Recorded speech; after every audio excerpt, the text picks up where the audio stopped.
Okay, listeners, we just wrapped up episode 3. We did. I'm definitely feeling the old man in me coming out. Bro, I'm so stupid sleepy right now.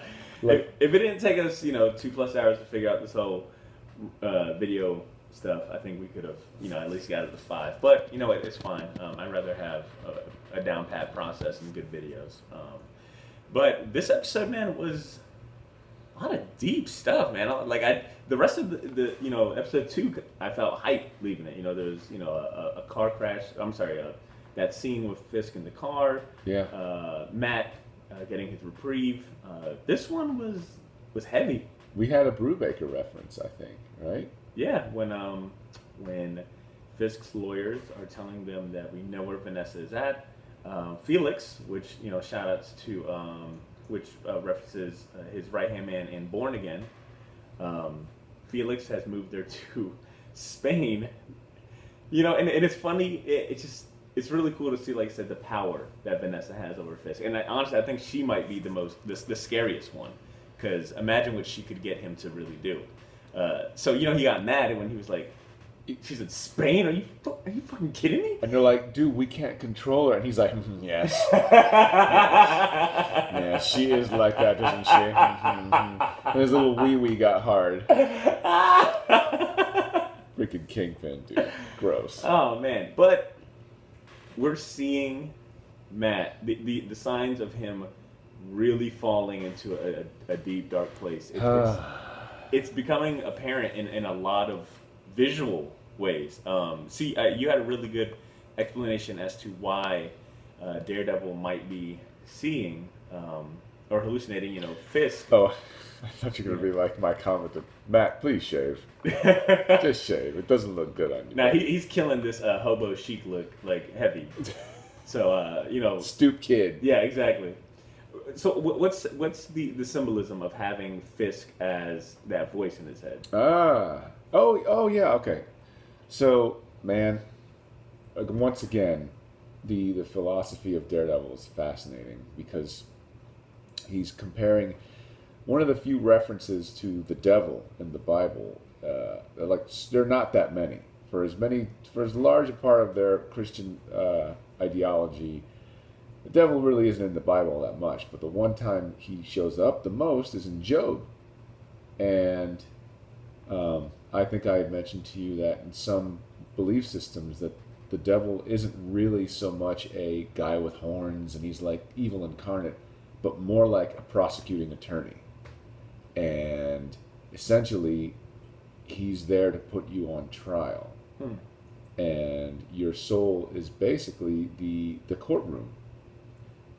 And Matt Murdock is literally on trial inside. He's battling for his soul against the devil, if you will. The voice of evil inside of him that's telling him, hey, why don't you just compromise on your morals? And you can't protect everybody. I'm going to kill them. And of course, that voice manifests in Wilson Fisk, It's not really him, but it's a metaphor for evil, basically.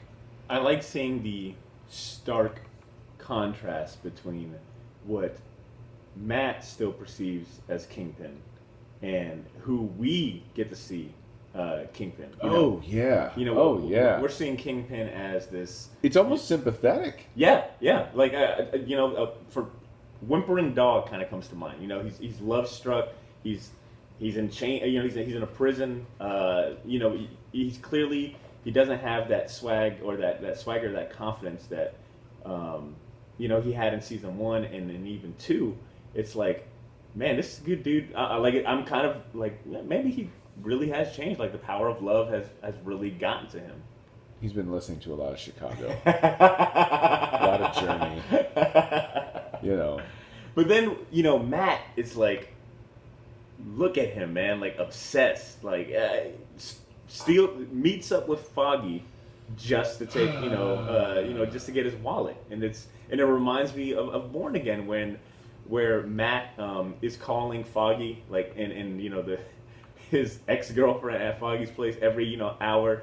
And, they're like, it was Matt again. And he doesn't make any sense. He's just rambling on the phone, and it's like kind of cool to see Matt's descent in the show.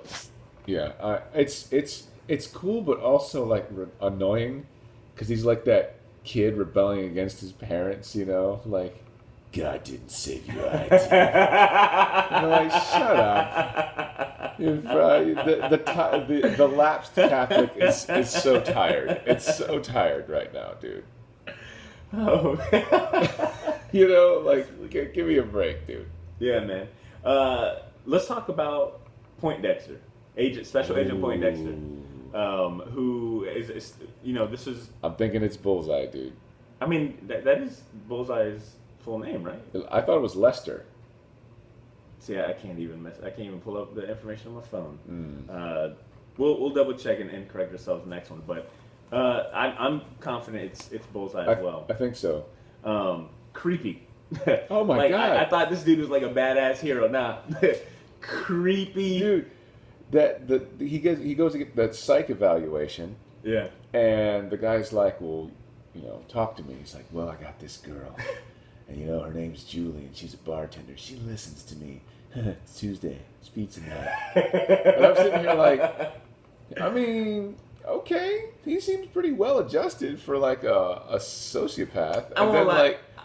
I thought something was up when he was talking about a girl that orders broccoli on her pizza, and I was like, why are you getting so turned on by, like, this girl that eats broccoli on her pizza? A little weird. I don't know. To me, but clearly... Broccoli this dude, boner. Yeah, clearly this dude has got a lot of screws loose. Yeah, because you find out he's not talking to anybody. He's just watching this poor lady, like stalking her, while she eats pizza. And he's eating the same slice of pizza, like smiling. Really like, creepy. Oh my God, like what is your deal, dude? But we also saw Daredevil and Bullseye meet up. They came face to face this episode, if it is Bullseye, which I'm gonna make the hard line, where he's like, oh, sorry, man, you can't get in unless you have a key. It's just look cool to see them both interact with each other. Well, it was cool to see Kingpin interact with Bullseye. Oh, He's still got it, man. That charm, that He's reading him. He knows how to read him. God, yeah. I mean, he's a sociopath too. They smell their own. Yeah. I don't think I want any of the Defenders. This is completely random, but I don't know if I want any of the Defenders to show up in Daredevil. Like, I mean, I'm cool without them. There's so much going on right now that like it almost seems like it would dilute if they showed up. Mm-hmm. Like if all of a sudden Punisher showed up, and he's like, "Hey, Red, how's it going?" You'd be like, "Oh, don't do that." Yeah. I want Punisher in Punisher. I don't want him to like some half-assed cameo. I want Punisher done justice. What do you think what do you think Matt's gonna do with Foggy's wallet? It looks like they definitely focused on that bar association ID card. Buy My Chemical Romance series from Hot Topic. I don't know, man. He's off the rails, dude. He's crazy. I think he might do what you want and shave and get cleaned up. He needs to get a Dollar Shave Club account and get rid of that ratty mustache he's got going right now. It's disgusting. I love that scene where where he ends up beating the FBI agents, and Fisk shows up. Yeah, like, do it. Yeah, and Fisk / the devil. And he does in that sweet white linen Versace suit of his. Dude. Flyest villain ever. Yes. But now, man, he went overboard on innocent people. Yeah, a government official like that. Yeah. A fellow part of the law. Man, this is looking rough for our boy Matt. But that's kind of the thing, though, right? The joke that we always make about when a Marvel character is evil or they've lost their way, their hair is messed up. Like Matt's got all of the boxes checked. Like he's checking all the boxes. He messy hair, messed up hair, bad yelling. beard. Yeah. So like, and it was like that in Born Again. Like when he gets desperate Yep. to see who's doing this to him, and he's like, "I want to know who's doing this to me." Ah. So I think it's only going to get worse. Yeah. I'm excited to see where we go with it. It's definitely different enough from Born Again that it's got my interest, but it's got the right nods. I mean, like the Brubaker, little nod they had, and so far the rough outline of Born Again. I'm excited. What about I'm sorry. I don't care about Karen Page and this story. Like, she gets. I don't know what it is. Like, she's getting really, really, really annoying, especially with her boss. I'm like, dude, like, that's how you Yo, talk it's white to privilege at its best. Man. Like, straight up, I'm watching this like. I'm like, bro, that's how you talk to your boss? Seriously? She's like, well, then I'm not going to get off this story. So blah, blah, blah. Like, I was like, all right, well, then you're fired. Done deal. You know, man, I forgot that they killed Ben Urich. Well, the impact. I forgot about the impact of Ben Urich dying in season 1. Yeah. I kind of wish they would have kept him alive, man. Yeah, it was like, I get it. Let Kingpin choke him out. Mm-hmm. But at the same time, like, why? Like, you didn't subvert any sort of expectation, you know. But I will at least give them props for putting Karen in this position. At least she's useful and they can kind of progress her story. Because, I mean, in the comics, all she was, was the love interest. Then, she played a big role in Born Again. She's the one that kicks it off. And she had that, I don't think any Marvel character or Marvel love interest has ever plummeted to the lows that she had. I mean, I think about Daredevil Yellow, where Tim Sale and Jeff Lowe paint her as like this, like... Squeaky clean. Yeah, squeaky clean, like all-American, like just... Girl next door. Exactly. For sure. And then leave it to Frank Miller. Leave it Frank Miller crazy... Porn and heroin. Hell yeah. Well, it was funny because we always make those jokes that Karen Page, she went to Hollywood and turned into freaking Jenna Jameson.